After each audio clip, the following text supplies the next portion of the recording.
Hi everyone, and welcome back to the Zero Waste Asia Newsroom. My name is Robi Kate Miranda, reporting from Geneva, Switzerland, covering the latest updates from the global plastic treaty negotiations. And of course, joining me again is Arpita Bhagat, Plastics Policy Officer of GAIA Asia Pacific, inside the negotiations now. So thank you, Arpita, for always being here. Thank you, Robbie. Thank you, everyone who's been watching the newsroom. We really hope this is helping you stay Mhm. on top of what's happening here. All right, thank you, Arpita. So today we have crossed the 5 day mark and we're halfway through the global plastics treaty negotiations. Supposedly, have we made any progress? Oh, well, this process feels a little bit like going around in circles, to be honest, but we have made progress in the sense that we have countries championing big pieces of our demands more than ever before. So we have, for example, in Article 3, plastic products, a very strong proposal supported by many countries from Swiss and Mexico. We have Article 5 on product design, championed by a lot of countries with really strong language that our members wanted to see, especially around reuse. And we, of course, have countries pushing for the inclusion of indigenous peoples, representation and rights. Like Canada, especially, has been leading on that front. They made a CRP, which is, I think, supported by about 45, 55 countries.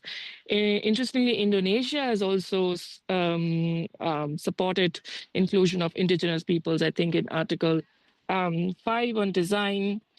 And we have some progress on Article 7 with the mention of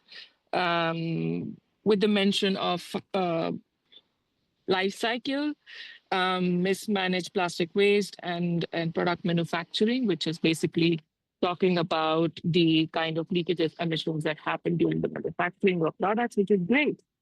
But let's not forget, everything is still in brackets. And as we have gone through these negotiations, we have more and more brackets showing up across the text. So maybe I'll talk about that a little bit.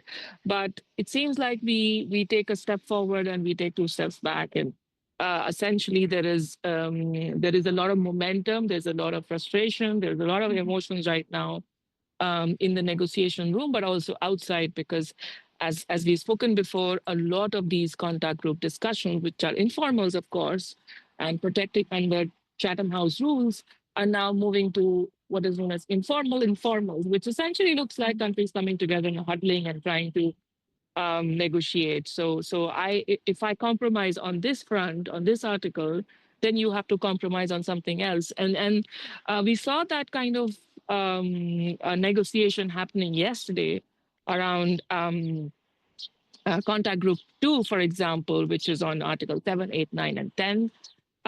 But it seems like it's only the ambitious, progressive countries who are willing to do the compromising and not the other side, which is absolutely stubborn about their red lines, while they want concessions to be made for them. So it's a little bit of annoyance in the room, if I can say so, because we are on extended timeline already, and this is the resume fifth session, and this is the longest negotiations time ever. So we have 10 days of negotiations time, but 5 day down the line, we are almost like, in very uneven waters as I speak to you, Robbie. I see. Thank you so much, Arpita. And we know that we also received the assembled text so far. How is it looking as of today? Yeah, so we had the compilation zero draft, we had the compilation text, and now we have, because of course they can't use the word compilation anymore. We have what they are calling the assembled text, which is essentially a synthesis of everything that has happened so far, with brackets, with some text which has not been negotiated at all, is also currently remaining as it is. So we have some interesting wins, like the article on health, Article 19, has not been bracketed. So that's Freud behind me now, our RC of Asia Pacific. Um, And so the health advocates are happy because the article is still there, and it has not been bracketed as such. But we know health has been a tough fight with the ambitious countries ensuring that this is not just an environmental treaty, but also an environmental health treaty. At the same time, the article on just transition, if folks can see the assembled text, Article 10 has been bloated to no limits, right? And there was a proposal yesterday to kind of break Article 10 into two parts. One for just transition for countries, because global south countries want concessions, and focus support, especially on finance and capacity building, tech transfer. But so there's a lot of language around that, around workers, around trade, and all of that currently in the text on just transition. But also, this didn't go through, so this was not agreed to, and that's where we are. So we have a very bloated just transition. We have a new 29 bis, which has been inserted by country I cannot name, which is essentially talking about general exclusion. So 29 bis is a sentence on general exclusions, which is essentially trying to get more than the exemptions that we already have. And then we have this language around technology neutrality, which has been introduced on plastic waste management. And it's a very new term because we've so far have energy recovery, right, which is code word for waste burning technologies that we really want to prevent, especially as we are the Global Alliance Against Incineration. Um, and we now have chemical recycling in there, but we also have technology neutrality, which essentially kind of we interpret it to say that we are not going to have any kind of bias towards a certain technology over the other. So even the environmental safe management and ways to do that is not given preference over things like advanced recycling, refuse derived fuel, and so on. So that's a really problematic area. And at the same time, Article 24, Article 20, which are very critical, right? Right to vote and adoption and amendment of annexes once this draft is ready. And that really ensures, the treaty infrastructure is strong. Those negotiations are yet to happen and yet to be taken forward. But we have countries standing strong. We have pieces really showing up very strongly. We have the ambitious countries trying to step up, but there is no compromise on the other end, as I said. And people have been repeating, negotiators have been repeating that nothing is agreed until everything is agreed. So even the articles where we have made some progress and we have some good language, we are not sure if that's really going to go ahead. So a lot of unpredictability. Today is a big test for everyone involved, including the negotiators and the movement. So this is all hands on deck situation, especially today. What happens today could determine, all of the rest of the negotiations. And if folks go to see the live schedule, we don't have any schedule for the day after today. So that really shows to how uncertain we are at this stage. Robbie? All right. You mentioned there's a lot of unpredictability. There's also some challenges, some wins, and also some frustrations. So right now, how's the civil society doing? We are keeping hope. We see challenges coming up every day with more conference room papers, CRPs from countries being uploaded.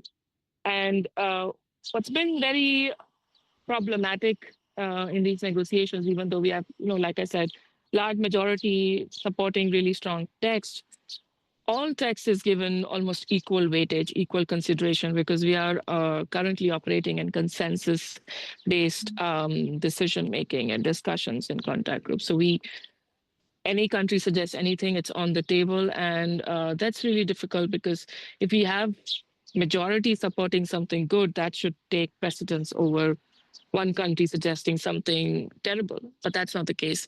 We are trying to stay strong. Our members have worked really hard to have very strong language, which is priority for Asia. But at the same time, it's a little bit of wait and watch. But everyone, I see the spirit of taking care of each other, spirit of pushing strong text, spirit of coordination across Asia Pacific, but also with other regions. Latin American members are here, African members are here, and Africa group of negotiators have really been championing a lot of strong ambitions that we want to see. So I think just the fact that we are a network and we are a movement with members from across the region coming together and developing strong friendships, we're also able to leverage and build on that to support each other and our negotiators. So that's really good. I'm very, very proud of how far we have come as a region and as a network of GAIA. Okay. All right, thank you so much, Arpita. And we know today is also very important because we'll have the stock take plenary later on. So what are we expecting here and also what's next after this plenary? It was a toughest question to answer because we don't know. We have conjectures of what could happen. We have to discuss if A happens, what is our course ahead? If B happens, what is our course ahead? So we have to really try to stay attentive and coordinated and responsive to whatever drama unfolds. What's interesting is that the time of the plenary was announced around, I suppose, around 10 p.m. yesterday to be 10 a.m. this morning. And then at 11 p.m. last night, around somewhere around that, it was changed to 11 a.m. because the Bureau had still not agreed on the time. They had still not come to alignment on that. They're still meeting this morning, and an exhaustion is really building up for our negotiators, right?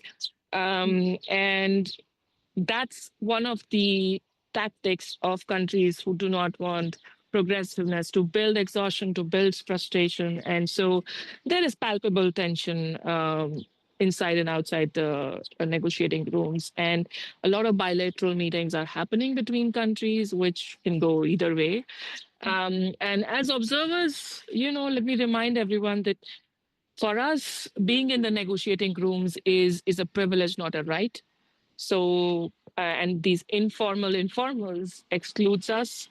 And so we imagine more exclusions in the days to come. But today the plenary could go on all day. It could finish in an hour. But essentially, the idea is that the assembled text that we have on the table for countries to accept that as the way forward for further negotiations. Because as we know, first reading of text has happened for most of the provisions. Um, and essentially there are three blocks of approaches now. One is on articles which have the most agreement. So some of the most basic articles around contact group 4 on implementation and compliance. The other is where there is the most friction right now. So how do we, like Article 6 on sustainable production, basically whether this treaty is going to cap plastic production and chemicals phase out with Article 3. But interestingly, Article 11 on finance was able to agree on this assembled text that you see as the basis of, as something that could be taken to plenary. So the co-chairs of contact groups are going to share the progress they've made. And if it is accepted, then no problem, we move ahead. If it is not, then we need to really figure out what do we do. So testing time for us. And as civil society supporting our delegates, we need to make sure that we have the right people in the room. We need to make sure that our ambitious countries are in the room, are being supported, are being anchored well. So that's the goal. The rest really depends on what happens. I could have some good news tomorrow, but I could also not have some not so great news. But just to recap that plenary is live stream, so folks can watch it from where they are.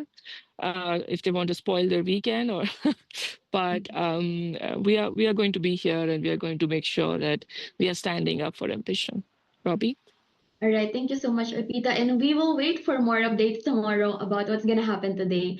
So thank you so much again, Arpita, for shedding light on this very important issue. And to everyone who is watching, please stay informed, stay engaged, and keep amplifying the voices of those on the front lines. For more updates, please follow Zero Waste Newsroom and Zero Waste Asia News Breaks on social media at Zero Waste Asia on Instagram and YouTube, and also GAIA Asia Pacific on Facebook and LinkedIn. Once again, this is Robbie signing off for now, and catch us again tomorrow for more inside coverage of the global plastics treaty negotiations here in Geneva, Switzerland. Thanks everyone. Goodbye.